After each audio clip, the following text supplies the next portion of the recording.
Listo. Buenas noches, mi nombre es Daniela Gaona Sánchez, estudiante de Psicología de segundo semestre en la UNAD, en la materia de Historia Crítica de la Colombia Contemporánea. El día de hoy vamos a tratar una temática, un evento que trascendió muchos años en nuestro país hace mucho tiempo y que marcó gran parte de nuestra sociedad colombiana. Para eso tenemos a mi papá, el doctor Daniel Gaona, abogado en derecho, en varias ramas, que además es muy aficionado a la historia de nuestro país, de nuestra patria, de todo lo que ha pasado y acontecido en nuestro país. Por favor, Pa, cuéntame sobre este evento. Todo ocurrió el día 6 de diciembre de 1928. ¿Qué pasó ese día en Colombia? Hola, hijita, primero que todo te agradezco mucho que me preguntes y que me tengas en cuenta para esta entrevista. Antes de adentrarnos en exactamente lo que sucedió ese día, tenemos que mirar el entorno porque la historia es una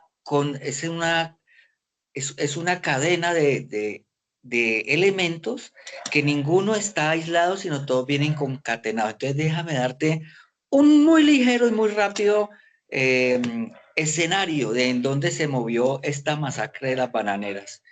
Acababa de realizarse la revolución bolchevique por la que los rusos abrazaron el comunismo. Eh, y aparte de eso, estábamos nosotros aquí en Colombia en la hegemonía conservadora. Ya estaba vigente la Constitución de 1886, que es una constitución confesional. Además, los Estados Unidos estaban emergiendo como potencia y acababan de lanzar su doctrina Monroe, que rezaba que América tenía que ser para los americanos. O sea, nosotros estábamos ya titulados como el patio trasero de los Estados Unidos y ellos querían dominar a toda costa, sangre y fuego, a América Latina, y para eso necesitaban que las clases adineradas de los diferentes países, muy serviles a ellos, siguieran en esos puestos. Entonces, bien, ante eso se suceden varias masacres en América. No solamente fue la masacre de las bananeras, sino que si alguien de los que están viendo la entrevista se toma la molestia de mirar en esa época masacres en América, va a encontrar la de Santa María de Iquique en Chile, que fue por el salitre. Exactamente, tú lees esa y investigas sobre esa masacre y es igual a la de las bananeras. Las condiciones laborales eran las mismas. En México encontramos, es la de Santa María de Iquique, que fue en 1907, exactamente el 21 de diciembre. En México encontramos la revuelta de Río Blanco, que fue el 7 de enero de ese mismo año 1907. En Argentina, por darte un ejemplo, fue una semana trágica en 1929, donde también hubo masacre de trabajadores.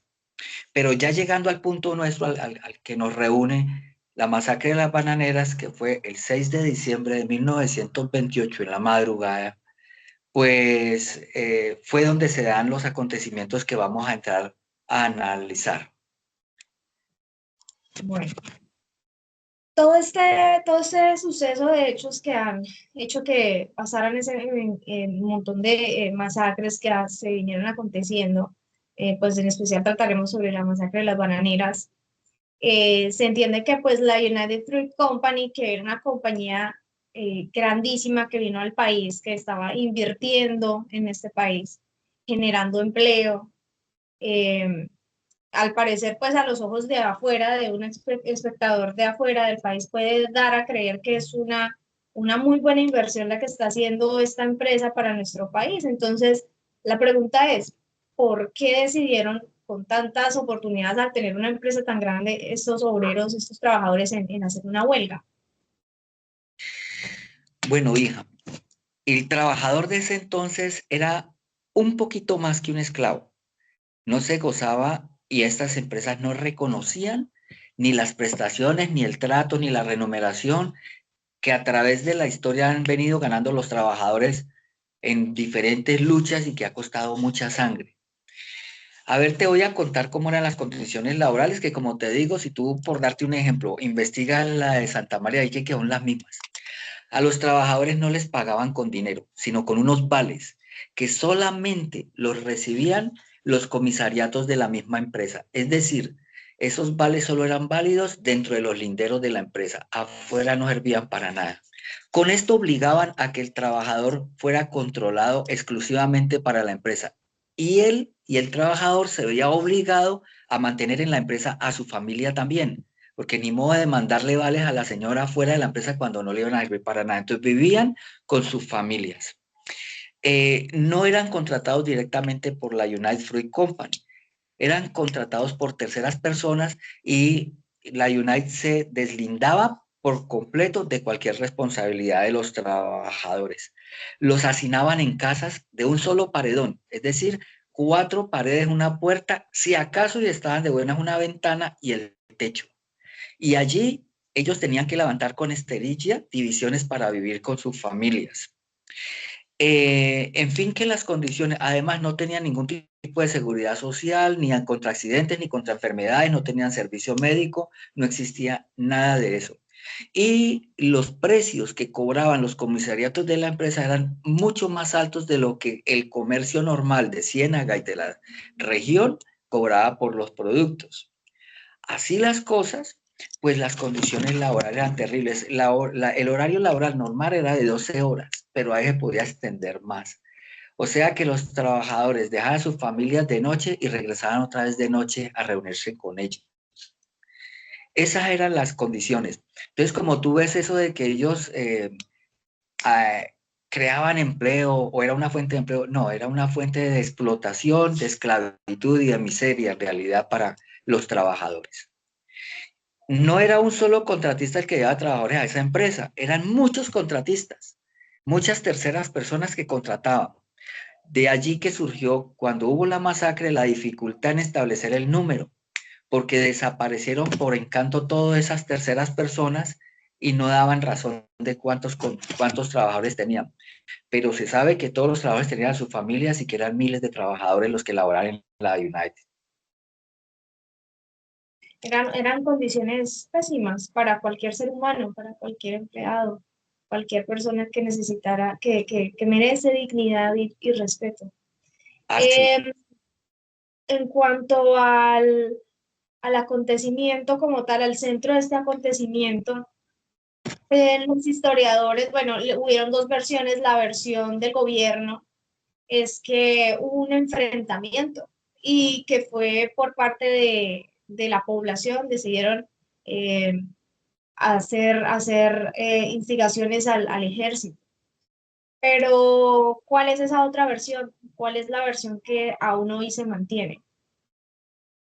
La versión que se mantiene gracias a los testigos que sobrevivieron es que en realidad los trabajadores estaban incluso dormidos porque eso fue a la madrugada.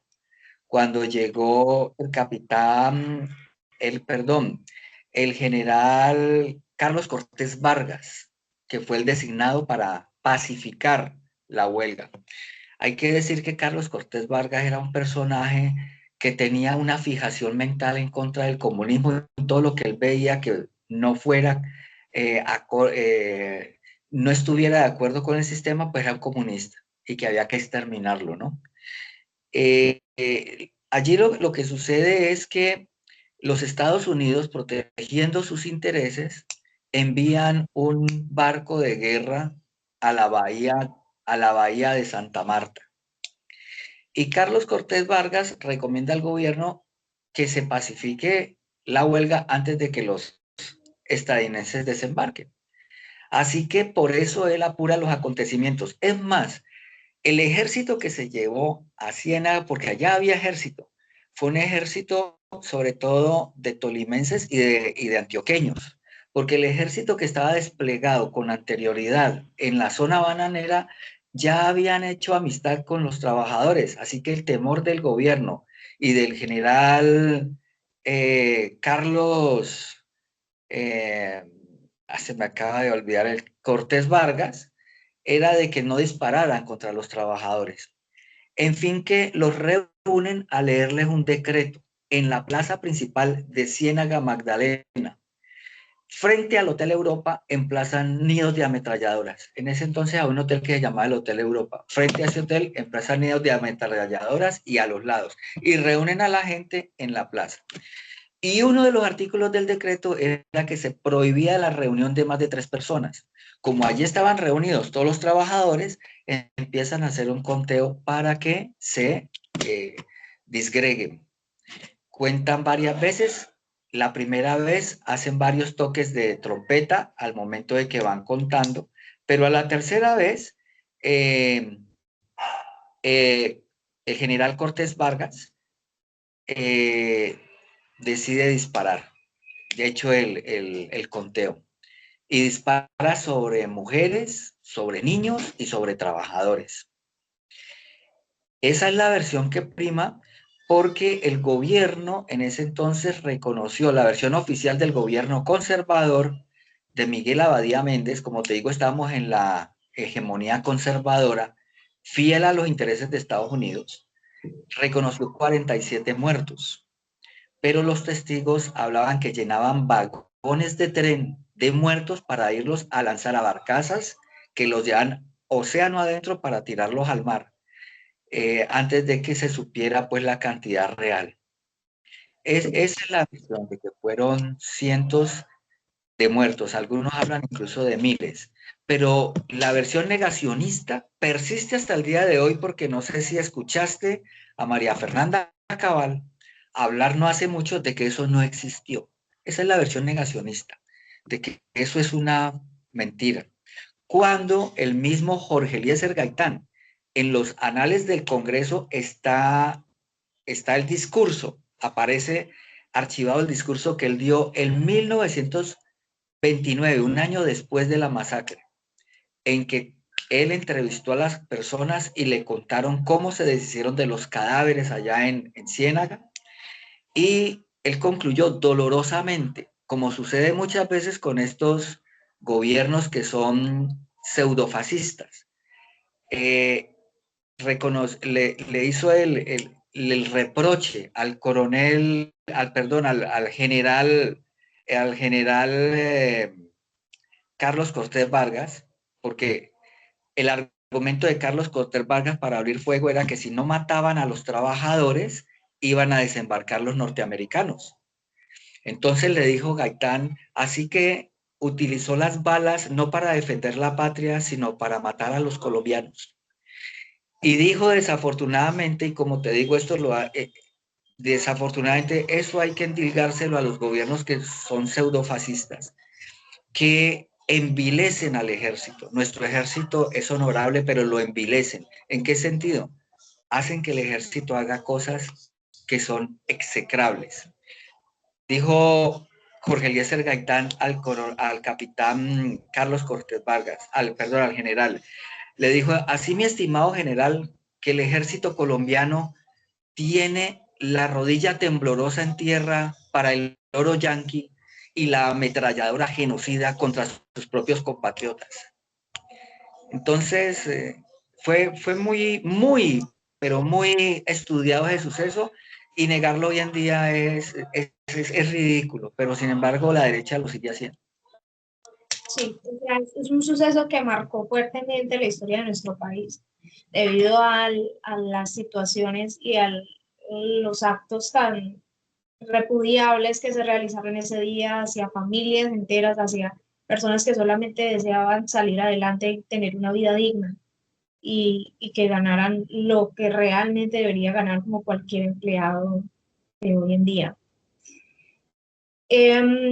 Con, teniendo en cuenta todo este contexto y en memoria a esos casi 100 años de esos sucesos que pasaron, ¿qué simboliza hoy en día para usted, doctor Gaona, la masacre de las bananeras hoy en día? Pues hija, lo que me muestra es de que a pesar de que los hechos deberían causar una tremenda conmoción y consternación en la población, nosotros los colombianos parece que viéramos la historia como una película de cine, porque no fue la única masacre que hubo. Después de esa hubo más y es más, hace relativamente poco tiempo se exterminó todo un partido político. Más de 3.000 personas fueron exterminadas solo por pertenecer a la Unión Patriótica. Fueron señalados entonces de guerrilleros y exterminados. Y esto el ciudadano del común lo ve como si fuera algo normal. Más mueve a este país, desafortunadamente, un partido de fútbol que una noticia de estas. Y hoy en día vemos cómo, incluso parece que fue una epidemia mundial, porque vemos como todo el mundo, con cámaras, con internet, asistimos como testigos impasibles a la masacre que está sucediendo en Gaza contra los niños y los ancianos por parte de Israel. Y no ha habido todavía la respuesta que debe haber ante eso. Es decir, esto lo único que sirve es para mostrarle a los demás colombianos, miren qué pasa con nosotros. Despertemos, pellizquémonos. Esta es nuestra realidad, esto eran nuestros hermanos. ¿Por qué? ¿Por qué tenemos que esperar que sea mi hijo o que sea mi hermano o que sea mi padre el muerto para yo entonces sí salir? ¿Vamos a esperar a que sea eso, a que sean nuestros familiares? Eso es lo que simboliza. Tenemos es que movernos, hacer pedagogía, a mover a la gente, que estas cosas no pasen. Yo creo que esta es una oportunidad, pues, aparte de tener un poquito más de idea, de pronto los que no tenían el conocimiento de cómo fue este acontecimiento en Colombia y la masacre de las bananeras, lo importante que ha sido en nuestra historia, de concientizar un poco más también a nuestra sociedad, a nuestro país, sobre la importancia de nuestros ancestros, las luchas que han hecho por nosotros y de lo que tenemos que tener enfrente a la hora de luchar por nuestros derechos, porque de pronto siempre van a haber situaciones en donde el gobierno va a intentar ocultar cosas que no quieren que salgan a la luz, pero pues siempre está la lucha de la gente por ver sus derechos. En Así, todo caso, muchas gracias, doctor Gaona, por su tiempo, por su disposición, por su interés siempre hacia todos estos temas de nuestro país. Muchas gracias. a usted, mi doctora Gaona.